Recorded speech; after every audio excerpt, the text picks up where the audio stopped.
मैं आपको कहीं और ध्यान ले जाने को नहीं कह रहा हूं, जो आप कर रहे हैं उसको ही ध्यान बना लें। इससे आपके किसी काम में बाधा नहीं पड़ेगी, बल्कि सहयोग बनेगा। क्योंकि जितने ध्यानपूर्वक काम किया जाए उतना कुशल हो जाता है। काम की कुशलता ध्यान पर निर्भर है। अगर आप अपने दफ्तर में ध्यानपूर्वक कर रहे हैं, जो भी कर रहे हैं, तो आपकी कुशलता बढ़ेगी, क्षमता बढ़ेगी, काम की मात्रा बढ़ेगी और आप थकेंगे नहीं और आपकी शक्ति बचेगी और आप दफ्तर से भी ऐसे वापस लौटेंगे जैसे ताजे लौट रहे हैं। क्योंकि जब शरीर कुछ और करता है, मन कुछ और करता है, तो दोनों के बीच तनाव पैदा होता है। वही तनाव थकान है। आप होते हैं दफ्तर में, मन होता है सिनेमा गृह में, आप होते हैं सिनेमा में, मन होता है घर पर।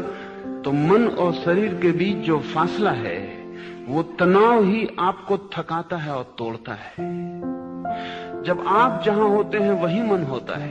इसलिए आप देखें, जब आप कोई खेल खेल रहे होते हैं तो आप ताजे होकर लौटते हैं। खेल में शक्ति लगती है,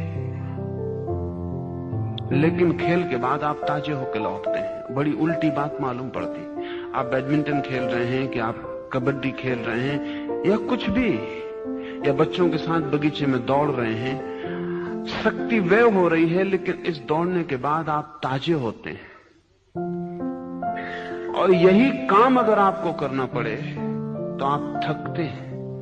काम और खेल में एक ही फर्क है, खेल में पूरा ध्यान वही मौजूद होता है, काम में पूरा मौजूद नहीं होता। इसलिए अगर आप किसी को नौकरी पर रख लें खेलने के लिए, तो खेलने के बाद थक के जाएगा, क्योंकि वो फिर खेल नहीं है, काम है।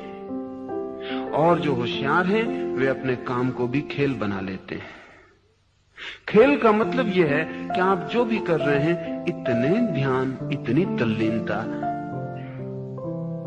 इतने आनंद से डूब के कर रहे हैं कि उस करने के बाहर कोई संसार नहीं बचा है।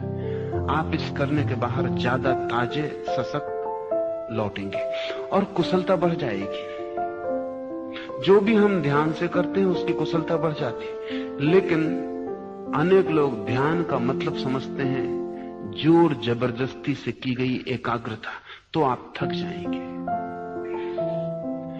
अगर आप जबरदस्ती अपने को खींच के किसी काम पर मन को लगाते हैं तो आप थक जाएंगे।